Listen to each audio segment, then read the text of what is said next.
सभी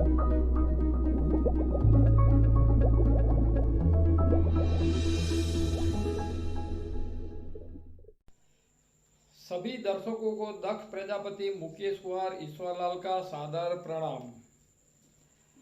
आज हम भारत देश के central home minister Amit Shah साहब की जन्म कुंडली के बारे में प्रिडिक्शन करने जा रहे हैं। सभी दर्शकों की मांग थी कि आप अमित शाह साहब की कुंडली के बारे में विवरण कीजिए। अमित शाह साहब की जन्म कुंडली के बारे में चर्चा करेंगे। अमित शाह साहब का जन्म 22 अक्टूबर 1964 अर्ली मॉर्निंग 7 बजे बम्बई में हुआ था। उनका जन्म लग्न है तुला। तुला लग्न में सूर्य बुध है, धन राशि में केतु है, कुंभ राशि में शनि है, मेष राशि में भरणी नक्षत्र का चंद्र है, वृषभ राशि में गुरु है, मिथुन राशि का राहु है, कर्क राशि में मंगल है, सिंहस्थ शुक्र है। अब इस कुंडली के अंदर सूर्य और शुक्र का परिवर्तन है और चंद्र और मंगल का परिवर्तन है। सृष्टि के ऊपर कोई भी इंसान की कुंडली के अंदर ऐसे ही 2-3 ग्रहों की परिवर्तन योग की कुंडली होएगी तो उस इंसान का प्रोग्रेस जबरदस्त रहेगा।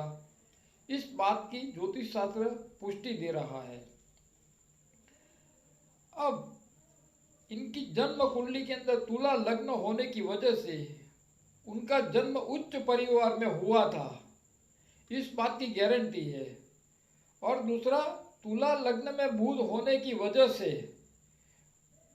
ऐसे व्यक्ति एटीट्यूड रहते हैं। सामने वाले व्यक्ति वाद विवाद करते वक्त उनसे थक जाते हैं। ये एक दूसरा पुरावा है। जन्म कुंडली का पुरावा दिखाए बगैर कोई भी कुंडली का प्रिडिक्शन वैलिड नहीं गिनाता है। अब उनकी जन्म कुंडली के अंदर सूर्य बुध की वजह से उन्होंने कॉमर्स लाइन ली थी, ये दूसरा पुरावा।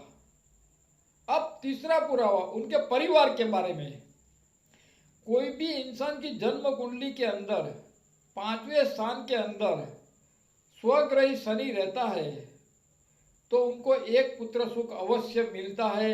एक ही पुत्र का सुख है जिनका नाम है जय। अब 7वें स्थान के अंदर चंद्र पड़ा है भरणी नक्षत्र का। भरणी नक्षत्र का चंद्र होने की वजह से उस चंद्र के ऊपर मंगल, शुक्र और राहु का प्रभाव रहता है। तो आप देख सकते हो और ज्योतिषी भी देख सकते हैं कि उनकी जन्म कुंडली के ऊपर चंद्र के ऊपर शुक्र की निगाह पड़ती है और चंद्र और मंगल का परिवर्तन है और भाग्य भवन में मिथुन राशि का राहु है। तो ये कुंडली का सब पुरावा है। अब आज हम उनके शारीरिक कष्ट के बारे में प्रिडिक्शन करेंगे। उनकी अभी शारीरिक कष्ट के बारे में क्यों प्रिडिक्शन करेंगे कि उनकी कुंडली के अंदर 8वें स्थान का मालिक शुक्र है। अब शुक्र सिंहस्थ शुक्र है और 8वें स्थान में गुरु होने की वजह से उनको फिलहाल ब्लड का, मसल्स का यानी और पेट का यानी कि लीवर का प्रॉब्लम है। इस बात की कुंडली पुष्टि दे रही है। अभी 23 सितंबर 2020 से वृषभ राशि का राहु का गोचर भ्रमण उनकी जन्म कुंडली में 8वें स्थान में से होएगा। उनकी जन्म कुंडली में जब 8वें स्थान में से होएगा तब दिनांक 12 जून 2020 से 31 जुलाई 2022 तक गुरु की महादशा में गुरु की अंतरदशा चल रही होगी। उस समय 23 सितंबर 2020 से दिनांक 12 अप्रैल 2022 तक का समय जो है, ये जो समय है राहु का है, और जो गुरु की महादशा में गुरु की अंतरदशा का समय है 12 जून 2020 से 31 जुलाई 2022 का समय है। इन समय के अंदर उनको लीवर का प्रॉब्लम आ सकता है, मसल का प्रॉब्लम आ सकता है और ब्लड का प्रॉब्लम आ सकता है। 100% आ सकता है। हम निश्चित तौर पर बात करते हैं। तो ये प्रॉब्लम उनकी जन्म कुंडली के अंदर 8वें स्थान का स्वामी जो है वो शुक्र, सिंहस्थ शुक्र है। तो शायद ऐसा भी हो सके कि लीवर का प्लेस, यानी कि शायद लीवर का ट्रांसफर भी करना पड़े, ऐसा हमको दिख रहा है। तो हमारा कहने का मतलब ये है कि हमको जो दिखा वो हमने प्रिडिक्शन कर लिया। यदि अगर ये समय निकल जाएगा तो उनको बहुत राहत रहेगी, मगर इस समय के अंदर उनको हॉस्पिटल में एडमिट तो होना ही पड़ेगा।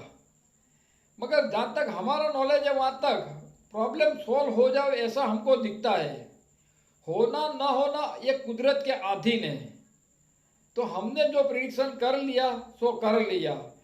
मूल कुंडली के अंदर चंद्र मंगल का परिवर्तन और चंद्र के ऊपर शुक्र की दृष्टि होने की वजह से इंसान पूर्वार्ध के अंदर जो सुख भोगता है, सुख का जो भोगता है, उसको उत्तरार्ध के अंदर उनको शारीरिक कष्ट पीड़ा पहुंचती है।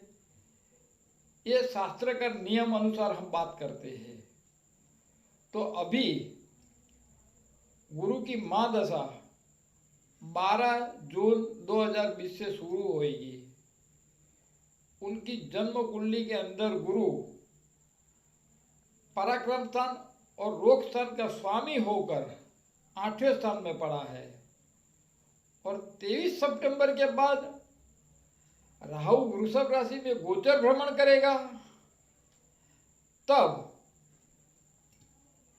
उनको शारीरिक कष्ट पीड़ा झेलनी पड़ेगी।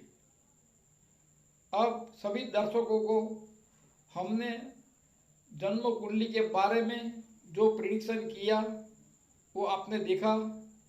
अब जो भी क्लाइंट हमारा कांटेक्ट करना चाहता है, हमारा कांटेक्ट नंबर है 9638420321। सभी दर्शकों को दक्ष प्रजापति मुकेश कुमार ईश्वरलाल का सादर प्रणाम।